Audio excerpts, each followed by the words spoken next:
EVO. This series contains adult language and depictions of graphic violence. Listener discretion is advised.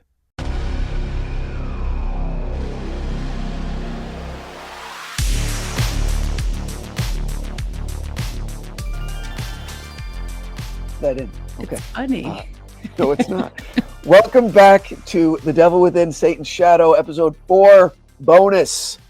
I'm joined again by the wonderfully intelligent Margot Carmichael, and she has to put up with me again for this episode, and we're lucky to have her. Margot, thank you again. Welcome back. How are you? Thank you. I am good. I'm ready Great. to talk about greed from this Nice. episode. Nice. How are you? Have ever- you told your listeners and followers? Oh, they don't know anything. Is this top secret? Should I move on? It is still top secret. I'm Okay, not well, allowed to make any then announcement. there's a little teaser. People have no idea what we're talking about. They're gonna be dying to know. Yes, hopefully they'll be dying to know. Yeah, hopefully Yeah. they'll be dying to know. And Mhm. the announcement Okay. coming Well, how are you soon. then? I am good. I'm good. I've been in freezing, frigid New York all week. Now I'm in New Jersey in my mother's basement, which is great. It's snowing outside. It's beautiful and it's cold. And I miss LA. I miss my family and my animals. But this is it's cool. It's been a nice kind of working vacation. What's McEnroe doing without you? Is she okay? My wife is sending me pictures, so I know the bird is okay and getting her Okay. bath at night and is eating. But I don't know if out of the cage during the day, run of the house like I do it. I don't know. Definitely I honestly not. don't know. And probably a little bit sad and depressed and like, where's my Yeah. mom/dad, which is how I feel that Yes. she feels about you. Where's the guy that feeds Yeah. me and pets me and I give her Uh-huh. little kisses? Yeah. And I tell her she does a good job when she flies. Not very well, but I go, Yeah. whoa, you made it all the way across the living room. Yeah, we saw that the last time we did this. She flew right to the computer. Kind of That crooked, is but good kind of effort. crooked, but she's doing it, right? Yeah. She's doing it. And the outdoor cats are still That was my hanging next around, and question. yes, Shorty and Fluffy, Sure. which is just refers to the length of their hair on their bodies. Okay. That's we haven't really Shorty. given them names yet. What's the raccoon called? Kids are calling him Rocky Raccoon. That's too easy. You got to come up with something. But the raccoon isn't around as often, Aw. which is okay with me because I don't want the raccoon eating the cat's food. The raccoon is, I think, a much better forager and could eat wherever, whereas the cats are a little more discerning, right? And they like the cat food that we leave out. And the raccoon comes up and kind of nicely but bullies them out of the way. And so Well, half of LA burned down, so like maybe the raccoon isn't such a good forager right now. Maybe he's like tired of sifting through ash and rubble and wants some easy Right. food, Yeah, maybe. But so they're all doing well. Good. Kids are good. Good. The beach volleyball season started at my oldest's high school, so that's been very, very busy there. So things are good. You're Yeah. busy. When do you sleep? You don't. Very- You texted me the other night at like 1:30 in the morning. I was like, Yeah, I was in bed at no. 9, by the way. Yeah, no, it's weird. It's a lot, but it's okay. It's worth it. It's worth it. Good. Yeah. Excellent. So I can't believe we're on episode 4 already. This is I great. know. And every This is time I great. finish one, I'm like, where's the next one? I want the next Yeah. one. And I We're text charting. you. We're number 45 in true crime. Really? Pretty good. Yeah. Oh, pretty good. awesome. Yeah. Awesome. very Yeah. I mean, excited. these episodes are great. I'm really Thank you. enjoying them. Thank you. I'm just happy people are Responding. slowly coming back. Yeah. The feed, because of all of the business mishigas, right? The feed was dormant for 18 months. 18 Right. months. I couldn't release any content, right? And I shed hundreds of thousands of subscribers. But Wow. but they're starting to come back. Thanks which is a lot great. So, to know so who. thank you. Yeah, I know. But so thank you, listeners, for hanging in there and for sharing Yeah. the show and for letting people know that we're back. So, all right, let's get into it. Episode All right, 4, let's get into this. Greed. Greed is the core theme of this episode. And it really comes out in this episode in like a bunch of different ways. It's not just, I don't know, it's not just the basic greed. It's like you have corporate greed Yes. with all the financial crimes, and then like drugs, cartel, like that type of greed. And then that kind of relates into Ramirez's own version of greed, like stealing to fuel his addiction. Yes. So I wrote down questions for you this time. So Well, what I loved about the Dante portion of it, the Divine Comedy portion of it, is that there's two branches of sinners in this circle, yes. right? The avaricious and the prodigal, the people who hoarded and the people who squandered, Yes. are seen as equally sinful. Pointless which I struggle love. between hoarders and spenders, Yeah. pushing their burdens back and forth forever. Yeah. Yeah, it was. Yeah, It was. I mean, I don't know. I guess I don't think of like I've thought of the other ones that we've covered. What are we calling them? Sins, circles of hell. The other circles, yeah. Okay. The other circles of hell. I don't think of greed that much, which is interesting. I don't know. I'm not a very greedy person, but Well, think of it like let's use an example, present day example of it. Regardless of where you stand politically, you could make the argument that someone like Elon Musk, okay, who's worth $400 billion, okay, disgusting. where's the Elon Musk Institute for pediatric cancer, right? Where are all of the grants to put poor kids to school or to solve hunger in Africa? You know what I mean? Solve hunger in America. I mean, sure, exactly. So and Dante's version of that was the Catholic Church, which he was entirely devoted to. Right. Okay, but he made a point. Virgil made a point to Dante, and thusly Dante made the point to the reader that in this circle of hell were popes and clerics, and he was pointing out the greed of organized religion. Right. That they stopped being devoted to God, and they became, their money was their new God. I mean, still, like that's 100%. Today. Yeah, absolutely. Absolutely. I also really liked that greed as a form of self-imposed damnation, which is like it's people just, I mean, it's exactly how I think of this country. It's people chasing more and wanting more, whether it was the Wall Street guys that you talked about, or the like Ramirez, he's constantly chasing his next high. Yeah. And it's just people who are like never satisfied. And by being never satisfied, you're damning yourself. It's super interesting. When I was in high school, there was a musician. He had like a year of fame. And he was kind of like a folky rock guy. Okay. And he had a song that really, really resonated and landed with me. It was a song called Power Windows. And he gave us this yin and yang kind of. He talked about one guy, Charlie has a brand new Mercedes Benz. Okay. Right. And he's got another one just like it, just like all his friends. So he has like two Mercedes, right? His wife is playing tennis and his kids are off at school, and he drives home to his empty house and sits by his empty swimming pool. But he's got power windows, he's got power brakes, he's got all the stuff that money buys you, right? Then it says, but he's got no one to talk to.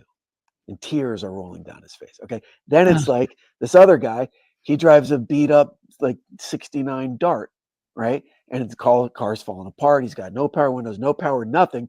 But he's got his girl by his side and his arms around her, and they've got no cares because they love each other, and he's not alone, right? Yep. And so that is, a really 90s kind of folky kind of rock, real derivative version of greed.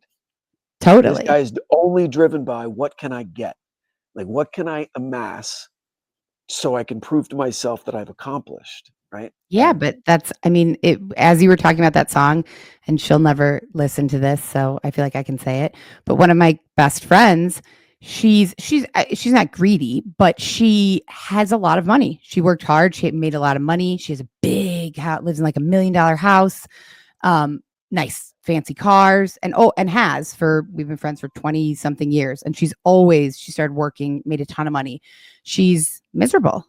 Her marriage is terrible. They don't like each other. They're not friends. She has a wonderful little son, but she's really lonely and unhappy in her home life.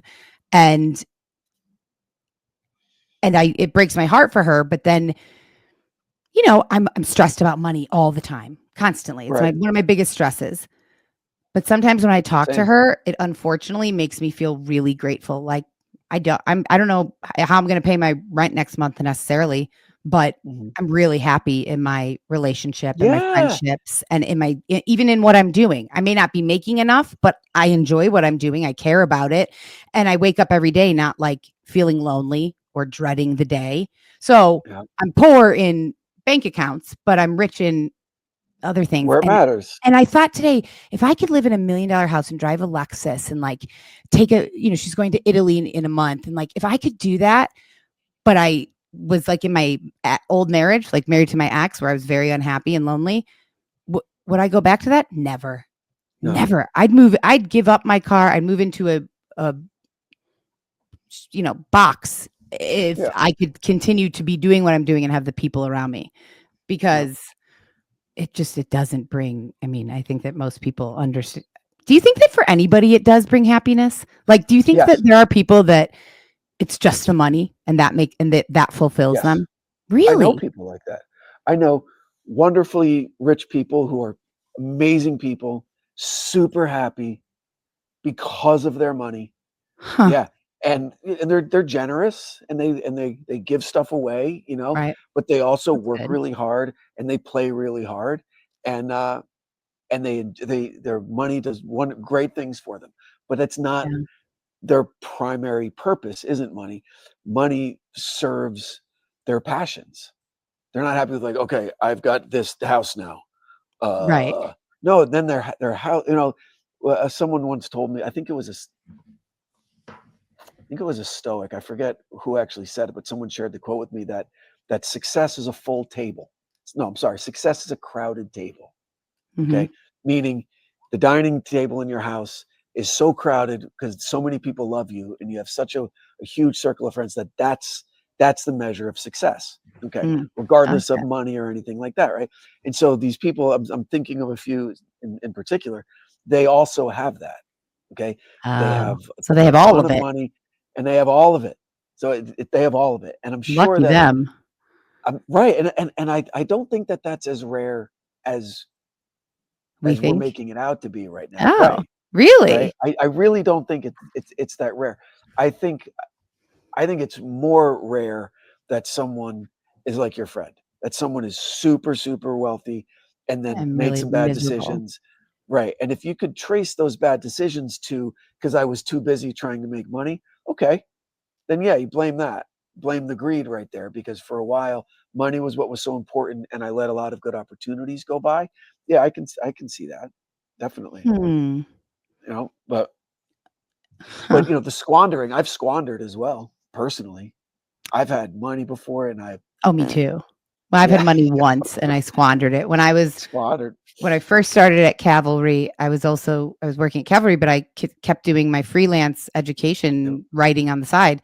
And for it was like 6 months, but for like 6 months, I was like, oh shit, I got money. Like I have a lot of money right now. I'm making a lot of money. And I was like, oh great. I'm just going to buy whatever I want. I actually went to Florida, but I squandered it, I guess, but whatever. See, there are levels. It depends. For me, my squandering, it's relative to how much money I had. Like when I was 19 and we were going to Vegas and we were drinking and we were gambling and all that. And let's say all of my money in the world totaled like $600. Like total, that's all that I had to my name. And I would lose it within 2 hours that we got to Vegas. Okay? It's not a lot of money in the grand scheme of things, but to me at 19, that was all the money that I had. Dude, $600 is a lot of money to me right now. So I felt like I just pissed it away. And that happened more frequently than I care to remember. Where I would save a little bit of money. But you had fun doing it. Oh man. So much fun. Did I ever? Did I ever? So, but anyway, I kind of I hijacked your question aspect of the episode. So I turn it over to you. I don't remember what my question was. Oh, I was good. Well, it was before we were got to starting. Dante. Yeah, So exactly. I was where was I on my notes? Do you think that greed is human nature, or do you think it's something that's been kind of like reinforced and glorified over time? Because I mean, it is glorified in certain ways, for sure. I think. Wow. I got some good questions for you this time. I think it's watching my kids grow up. I think it's human nature to want stuff, Well, right? To yeah. like those cookies are good. I want the rest of them. Mhm. Okay. And so as a parent, we kind of got, we teach them to share, and we teach them don't eat too much or save some for later or whatever. And so you can hopefully nip that kind of greed thing, kind of nip it in the bud. But then at the same time, my kids have grown up and solidly middle class, like Mhm. never really afraid of not getting food tomorrow or whatever. Sure. So they never had that instinct to hoard, right? And so I think that's a different question. So I think that depends Mm. on, there's the man's character is the product of his premises, that kind of philosophy. But yes, it's from Ayn Rand, who's not the biggest thinker of her generation, but still there's some good stuff about her writings. But so to say that, where okay, one of our best friends' husband grew up in the former Soviet Union. Uh-huh. Okay, so grew up under communism, like standing in bread lines with his mom. Okay, and Wow. like right, and so and I've had hundreds of meals with him, and it does not matter what's on the plate in front of him. Every single the plate Yeah. is clean when he's done. Every meal, no matter what. And I asked his wife about it, and she goes, he grew up in a time where you might not eat again for a few days. So no matter what was in front of him, you had to eat. You had to. You were not allowed to waste anything. Okay. Wow. And then my brother-in-law's stepdad, he's in his like mid to late 90s, and he Mhm. was a Depression era kid. Okay. So Wow. he's worth the hundreds of millions of dollars. This man is fabulously wealthy. He was a banker, and then he owned a bank, and he sold a Really? bank, an art collector, and yeah. And but he he saves money and spends it like it's 1932, Right. right? Because Well, because one might that say that's why he's worth right so much money that's okay. or Very good contributes point. to it. But he never had, and you asked him about it, and he said it was just burned into his psyche that Right. there's not enough anywhere. There's not enough. So you have to Hmm. make what you have last. Don't spend unless you absolutely have to, like your life depends on it. That's the environment that he grew up in. And so even now, 80 years later, Right. okay, He's still gosh, like more that. than that. We're almost 100 years removed from the depression, 95 years removed from the start of the depression. That's still his psyche. So that's part of his character. Does that mean he's greedy, or is he a hoarder, or is that just what he learned, and there's some aspects of our character that we never fully shed? Yeah, I mean, I wish I had more of that in my character. Don't spend Yeah. unless you absolutely have to. Absolutely. Yeah. If Jeez. I still think that a new pair of Adidas is going to fix me. Okay, like that's what I think. If I see something that catches my eye, You I'm like, do not. I need those sneakers. That is my weakness. I think the Really? right I think the right pair of sneakers is going to make everything okay. Yeah. That's really funny. I did not know that. I I mean, I know yeah, that you like certain you should I see. didn't know that though. Yeah, you should I see don't my think I feel sneaker that way about collection. anything. Yeah, my sneaker collection is ridiculous. Oh, you got to get together with Oliver. He has a ridiculous sneaker I'm collection. embarrassed by it. I'm embarrassed by it. So many of Yeah. them I've never worn. I look at them in the box and it makes me happy, and I smell them, and Well, then I put the box away. Yeah. that's some might call that greedy. Like, why do you have all these sneakers if you're not Yes, going to why am wear I them? hoarding sneakers? I know. You know how Yeah. many people need shoes within Right. 10 blocks of where I live? I know. I know. They make me happy. Huh. I don't think I Yeah. have anything. I have to. I'm going to think about that. What makes? I don't think I have anything that like. Well, I don't Yeah. collect anything. That's for sure. Right. No, I don't. I don't think so. I mean, look, things make me happy. I would like to go out and buy Yeah. stuff, but I know. So the whole answer was a long way of saying, gosh, that's a good question, and I don't know. Yeah, I don't know either, actually. Okay. So, okay, another question. So Mhm. first of all, it was really interesting hearing about yuppies. Is that really what that stands for? Young urban professionals? So you just missed knowing what a yuppie was, I guess. I mean, Okay. like You're not I've Gen definitely X. heard Yeah. that plenty, but Yeah. I just thought it meant like kind of like a douche, like a No, douchey, like it's preppy. young urban professionals. Yeah, I did Yeah. not know that. So that was interesting. But the yuppies, you talk about Rolexes, junk bonds, all this like Gucci, this and that.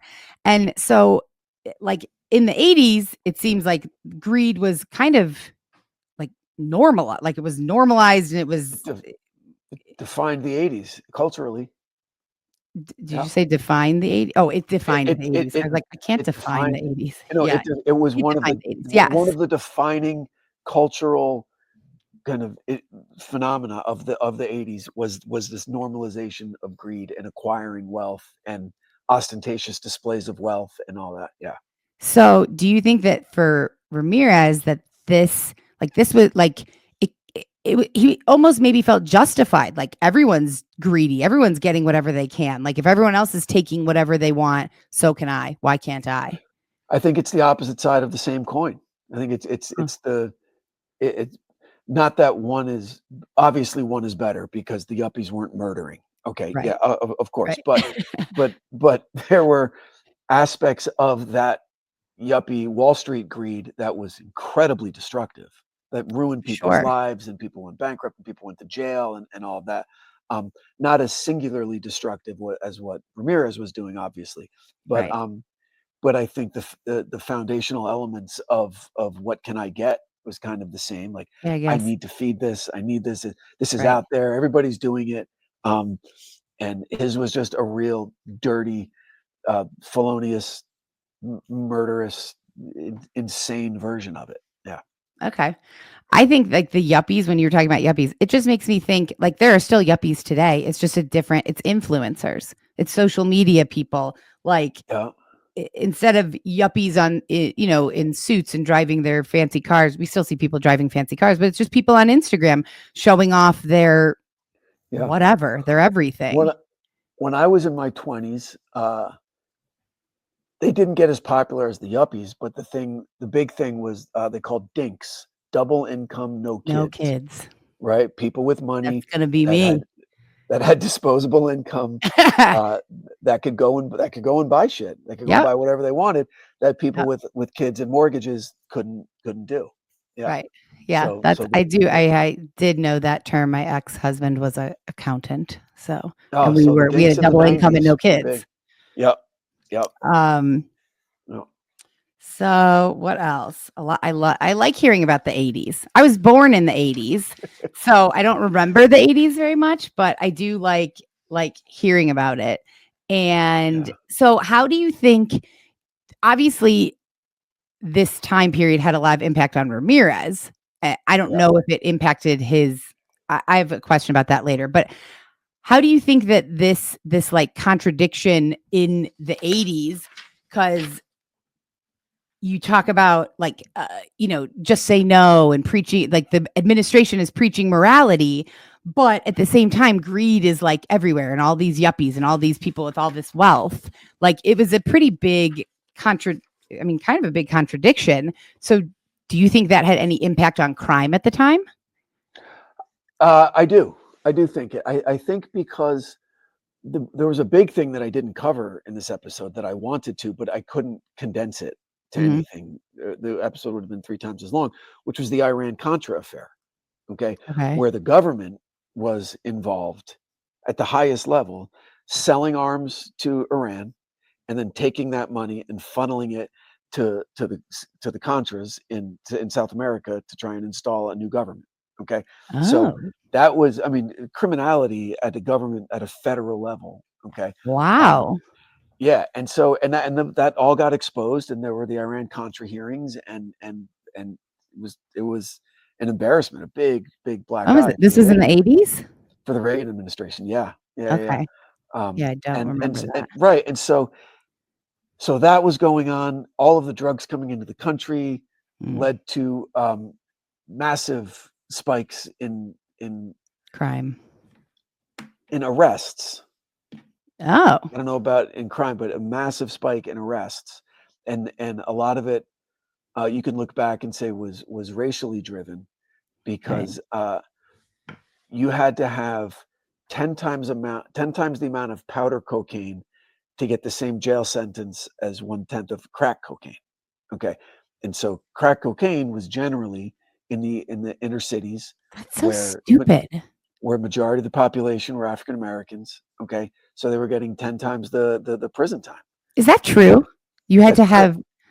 Wait, you had to have 10 Yeah. times. Say you have 1 ounce of crack and it gets you a year in jail. You needed to have 10 ounces of powder cocaine to get the same jail sentence. That's so stupid. I mean, crack and cocaine are essentially the same thing. They are the same thing. Right. They are. So They're you're just cooking it same or thing, whatever, right? plus like baking soda, and you cook Right, it. right, Like, that's it. right. That's it. That's ridiculous. Okay, so that's because But one is happening in Got the it. urban centers, and the other are rich white kids in the suburbs and Right. Wall Street execs. right. Okay, right. So, yeah, it was really kind of disgusting and kind of overtly racist, like what was going on then. Well, So yeah, that's I didn't know that. jails got overcrowded because of all of these arrests because of crack cocaine. And listen, crack cocaine was a terrible epidemic, and hardly anybody was offered drug counseling or Right. rehab or anything. Hey, what'd you say? Less than 5% or Less than something? 5% of Yeah. cases were offered. Yeah, I mean, Just Say No. That was a giant flop. Clearly, it was a giant flop. But in the 80s, and it offensive. I never thought of was that. everywhere. It was everywhere. I mean, I All know you because have to that do is led say into. no. I remember Just Say No like a little bit, and then that led into Dare. Yep. And McGruff, the drug dog and whatever, because that was like my time in school. I remember that. But the audacity to yes, for the Just Say No campaign as a one-size-fits-all catchphrase just shows a profound lack of understanding of the nature of addiction. Well, and I never thought of it. I mean, everybody knows Just Say No. I've never taken the time to think about that. And when you were talking about that, like that, oh, anybody can you just say no. It's no big deal. And if you can't just say no, then like you're a terrible person. You're fucked up. Failed. Yeah. You're what? Flawed character or serious moral failings. Yeah. I mean, it's unbelievable that was so like shoved down everyone's throat at the time, and it's so offensive. Yeah, if you look it up, historians have rated, because historians will rank anything. They'll put anything in order. Right. Okay? And I think FDR was the first.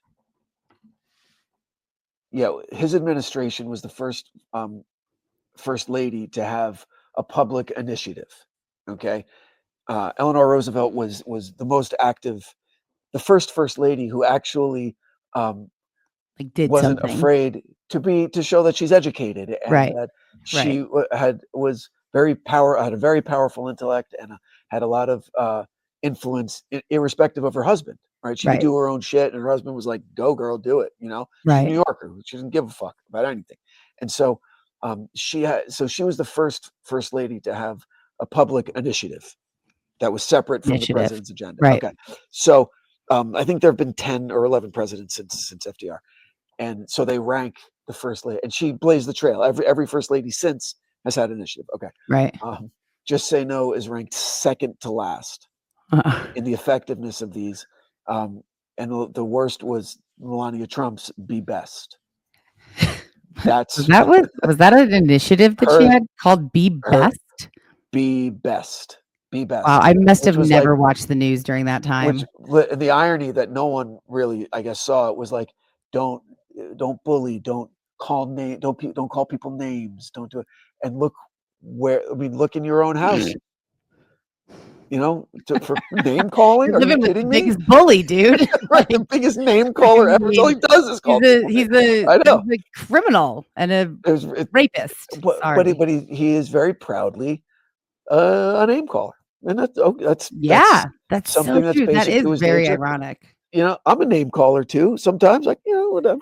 My wife smacks me when I say something stupid in front of the kids. I'm trying to be better at it. I'm trying to be best. Okay.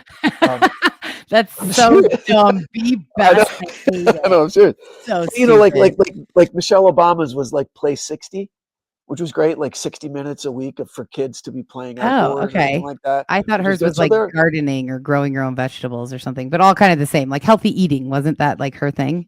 that was one of the aspects of I think of Play What would you 60 say and was healthy Play diet. 60? Play 60, which is kids should be playing outside for 60 True. minutes a week at least. I agree. Very true. I think it should be a lot more, but It should be a lot more. she was 60 aiming minutes. low, so making it an accomplishable goal Right. kind of thing, I guess. Yeah, I could have the numbers wrong, but I think it was Play 60. Yeah. Be best. How stupid. Yeah, it didn't really land. You didn't even hear about it, but everyone knows. Just say no. Yeah. Well, yeah. I mean, of Yeah. course. Okay, there's something else that I really was like, I listened to this part, and I feel like it wasn't the most important part in this episode, but I really loved when you talked about the fence. Like, oh yeah, I didn't know. I learned that. I mean, I like, learned that. I never knew any of that. I mean, I know what a fence is. I've heard that, obviously, Sure. but I literally thought that it meant because you're exchanging goods like in secret over a fence, like at a fence line. Like, you take this and I'll take the money. No shit. I thought that. Like, I didn't know that it was an abbreviated defense. that's They funny. got the D. Right? I mean, I didn't think anything. I certainly didn't think it was called that because you're exchanging goods over a fence. I didn't. I'm not ashamed to say that I learned that I had a No, you ridiculous shouldn't be. opinion. That's Okay. funny. And but the fact that it's an abbreviation of defense or defense, Yeah, that's someone who cool. provides that layer of protection. I learned that. I loved it. Yeah, thought it was great.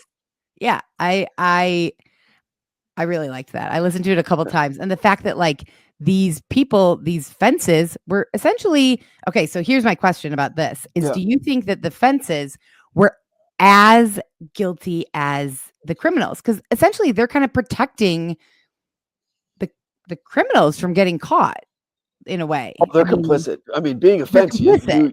it's completely illegal, and you get massive. I mean, possession of stolen goods is a felony, and So that's do you think normally they're as responsible? Obviously not Ramirez. He's murdering people, but let's pretend he's not, and he's just stealing things, not hurting anybody, and bringing it to the fence. Is that fence as kind of complicit? Yes, but as guilty? well. As Here's responsible? there. I guess I probably should have added this. Then there's always this unspoken understanding. I don't ask you where you got it. You don't tell me. I Right. just know that you didn't acquire this legally, because they Right. don't want to be complicit in murders, or so they always have plausible deniability. Like, I didn't know this guy was cutting throats to get this stuff. He told me it fell off a truck. Yeah. Right. That's- Okay. So That's the yeah. that's the Right, Sopranos version. It fell off a truck. that's the colloquialism, right? Yes. So there was always that plausible deniability in the transaction. You'd be a really terrible fence. You're like, all right, tell me exactly where you got this. Okay. Yeah, obviously, yeah, that's not happening. Okay. Okay. So then the fence goes to the pawn shop and says, okay, I got a garage sale, or this was my cousin's. He gave it to me, Right. or I had an uncle who died and I got everything in his apartment. So then the fence could say anything when they were eventually offloading it. And so the fence, because like as I admitted in one of the more recent one of the episodes we've done, that like I stole things from my parents' house and went to the pawn shop and pawned it. I didn't have a fence, but if I'm assuming Ramirez isn't wanting to walk into a pawn shop by himself and sell these Because things, you have to show connects him ID. to it. Oh, we have to show ID. That's Yeah. right. You have to So- show ID. So there was a time in America, hold on, before banking became the lifeblood of the economy, Right. and people were getting mortgages and personal loans, pawn shops were an incredibly legitimate form of commerce, Sure. right? Like, it wasn't like what we're like now, like, oh, I had to go pawn my guitar because I'm a piece of shit. No, it was Right. like, oh, okay, I need a short-term loan. That's Okay. true.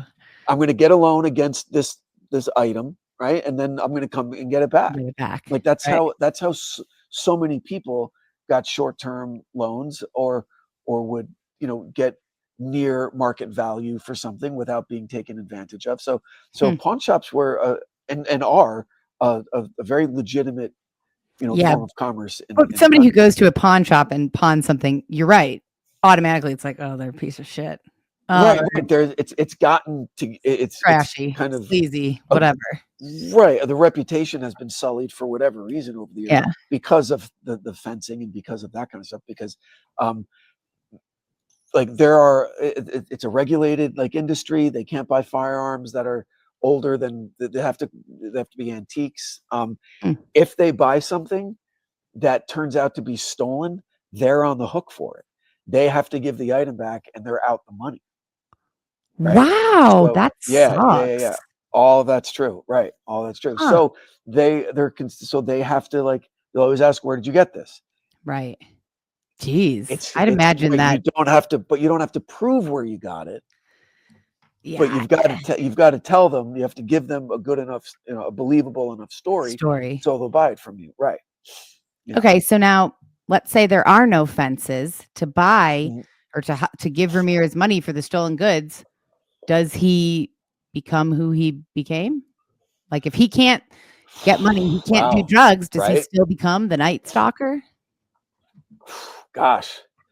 That's when you become a stick-up kid, right? And you just rob people for the cash that they have on them. So it prevented him from doing that, prevented him from doing like liquor store robberies Right. or stick-ups or being a purse snatcher or something like that, because he had a fence kind of ecosystem where he could get money on the regular. But if he was sticking up convenience stores, maybe he's not murdering.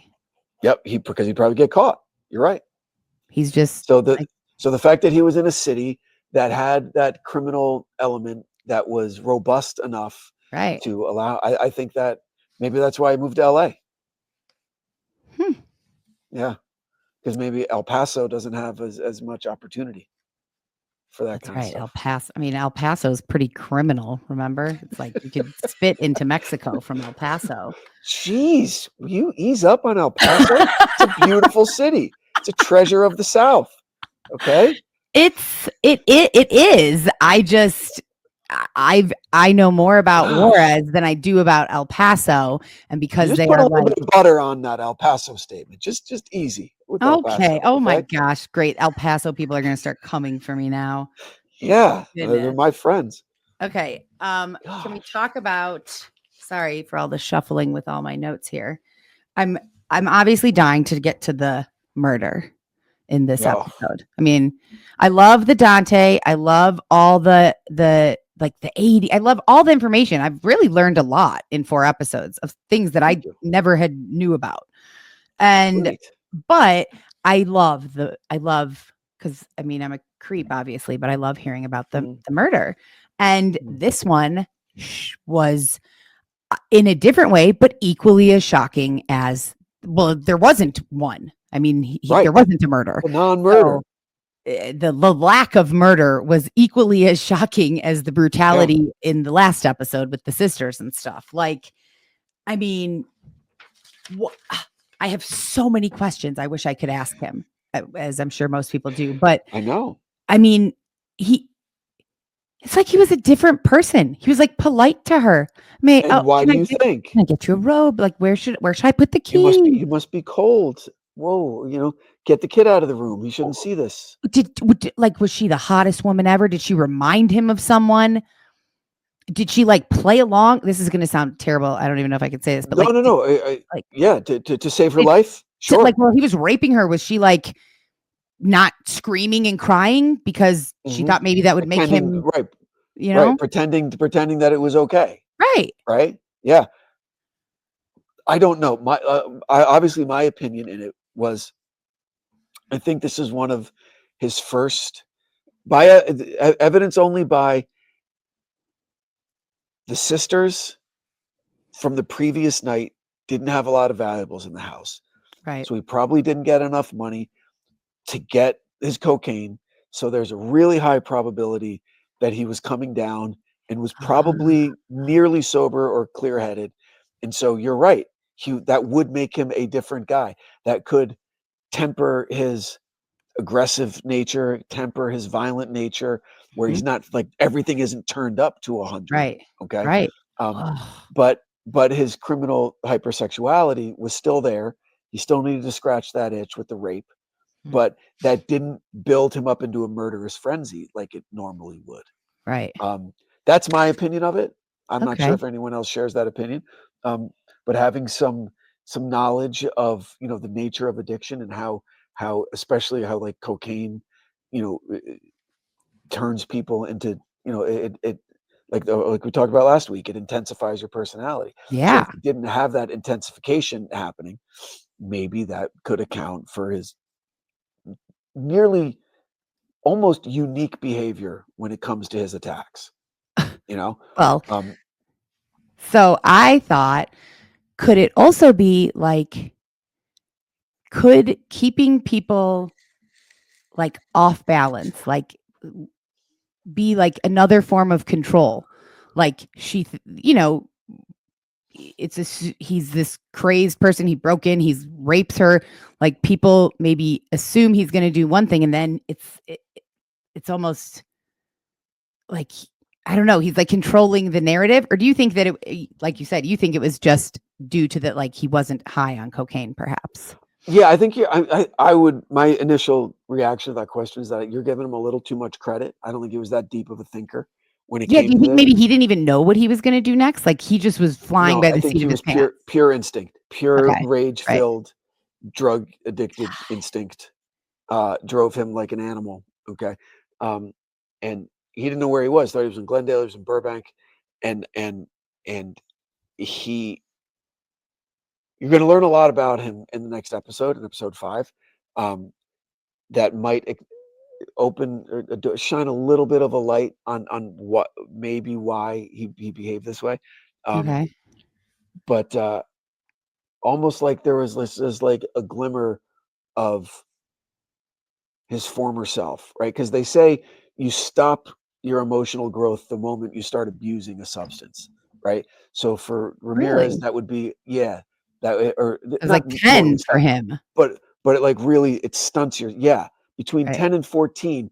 So there's an argument that could be made by some, you know, mental health professionals and addiction specialists that could say that by and large he had the emotional kind of understanding of Of the a world of a teenage adolescent. boy. Yeah. Right, of an adolescent. And how do teenage boys act? A lot of times Horny. they're on instinct, they're crazy, they're horny, they're whatever.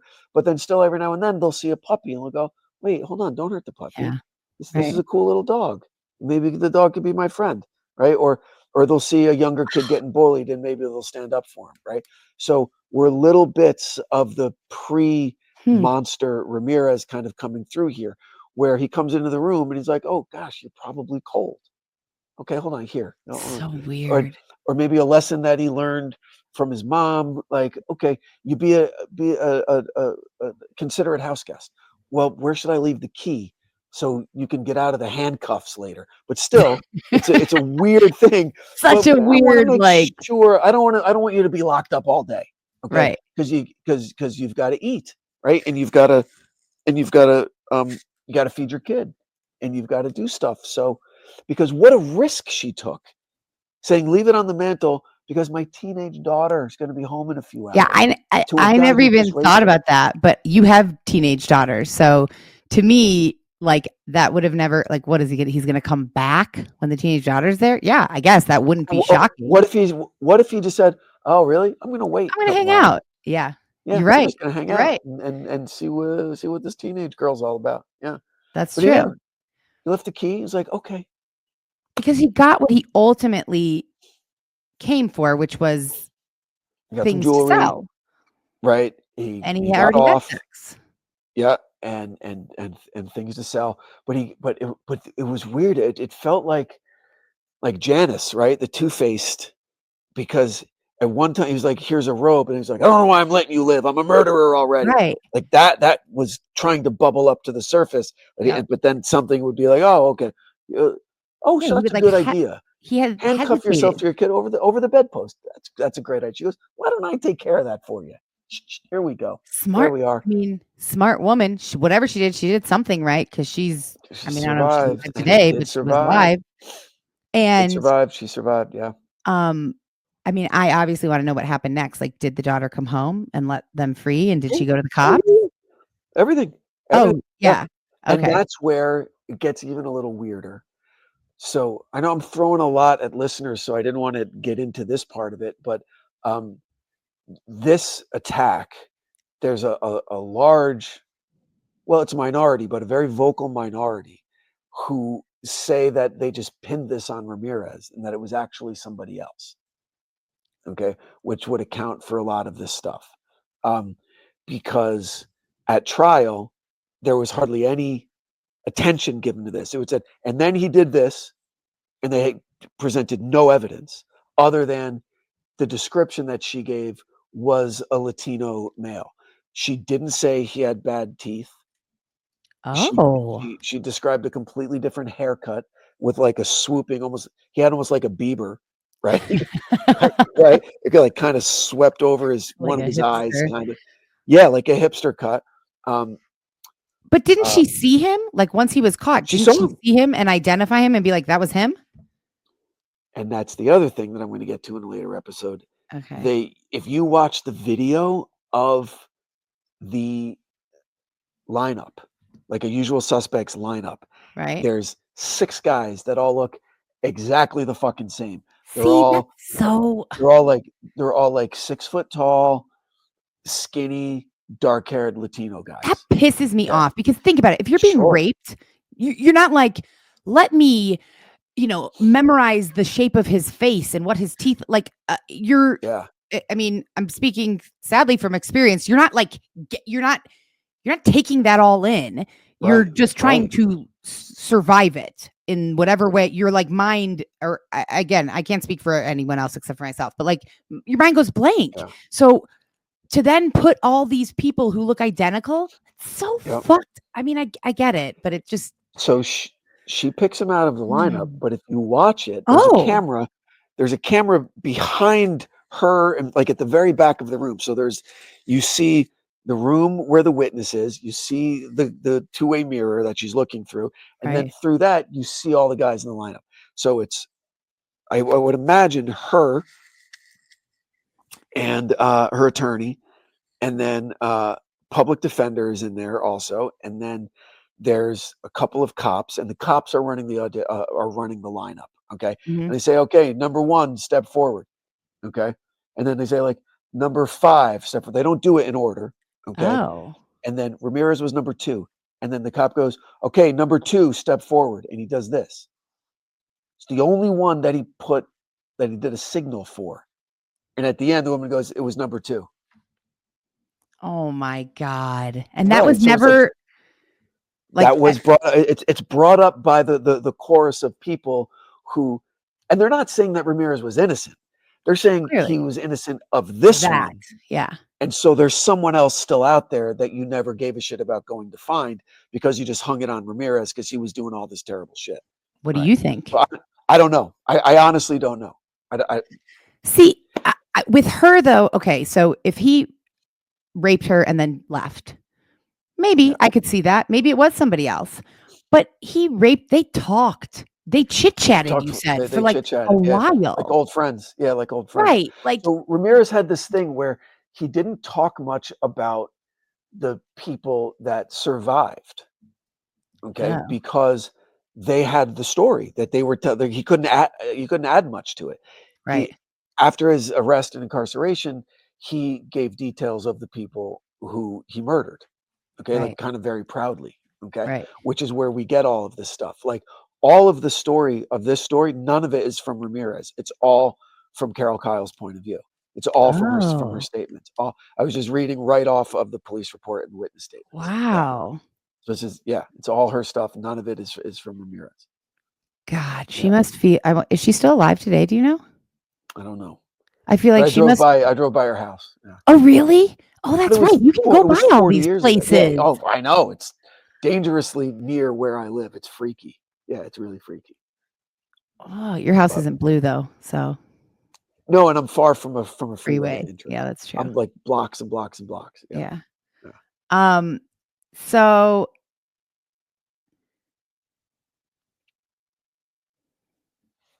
So so I have one question about this, and then I just have a final question for you. I know it's late where Okay. you are. No problem.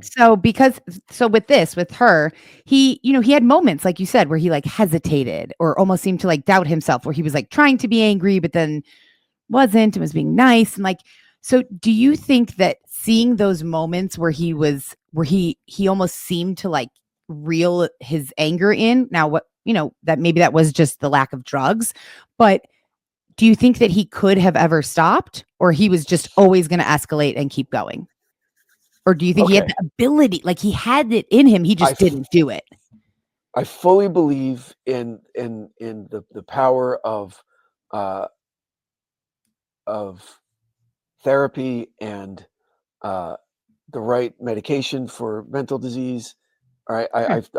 I fully believe in all that. I think so, and I'm not going to change that opinion despite what a fucking monster this guy was. Okay, Mhm. like uh, I think that if given the right, uh, you know, detox regimen and and sobriety and support system and psychoanalysis and drug medication kind of regime that's consistent and that is kind of tweaked as you go along to till you find the right combination of stuff.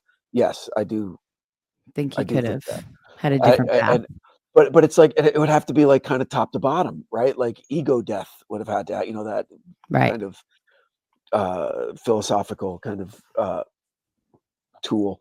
Um, get rid of his whole thing about being a serial killer rock star a persona that he adopted in prison, and he had a bunch of hybristophiliacs, right, of women who are attracted to felons. Oh, That I didn't know that that that's that, what that that was meant. yeah, hybristophilia that would come to his trial So like every day and weird. like a cheer, like ah, like he was Elvis, right? I mean, that And that's still exists today. of course, yeah, he So married one of them. Ramirez got married in prison to one of his fans. he did? Yes, That's yes, and so I'm giving away stuff from future episodes, but yes, yes. So, I mean, that's a really good question, and I do think that mm, he could have, because, and what I was going to get to is that I think what honestly, if Ramirez was the perpetrator in fact of the Carol Kyle yeah. incident, which I'm 70-30 that it was him. Okay, um, he showed a few flashes of humanity Yeah. that had thus far been completely absent from Yep. when our story began. Yeah. Hmm. So, yeah. And okay, well, that kind of answers, I think, or plays into this question, which is that, what we know thus far, do you think that his addiction was the catalyst for his crimes, or that he was going to be on this path regardless of his drug use? No, I think the catalyst for his crimes was his undiagnosed psychosis, Right. and I think his drug addiction took it to a place that not a Next lot of level. people get to. Right, a really, really obviously destructive and dangerous place. Um, and then I look, if you're asking me to armchair shrink him, I will.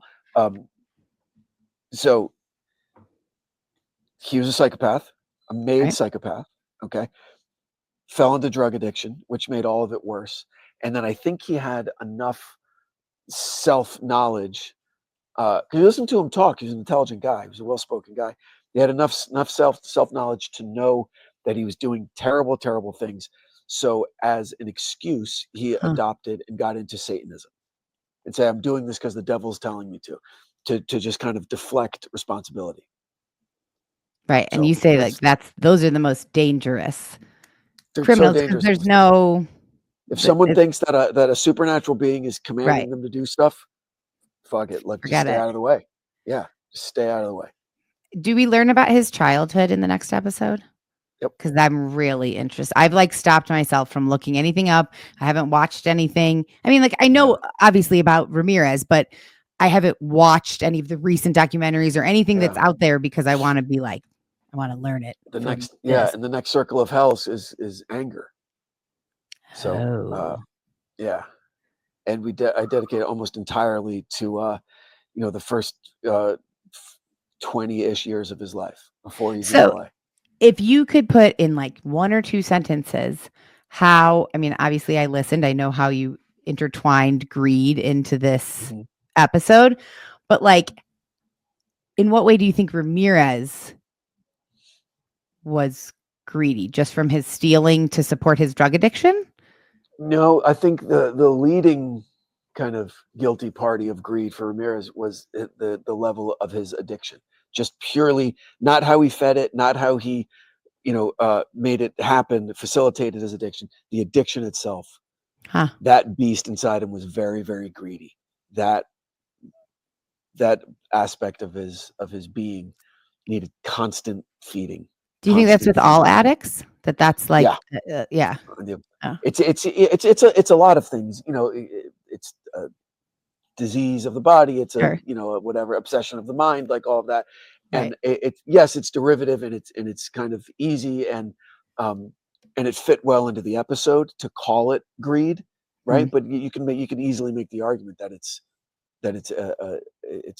fits the definition to a Right. T. He had a very, very greedy. I mean, I'm coming up with wonderful, in my opinion, delicious adjectives for his great. Like I think I called it a blistering cocaine addiction at one point, Yes. right? With all of Yes, these, you did. because it just seems hot and Yeah. fetid and diseased and just give me more. He's constantly having to eat it. Yeah. Yeah. Oh gosh. Yeah. Mm-hmm. Yeah. That's So true.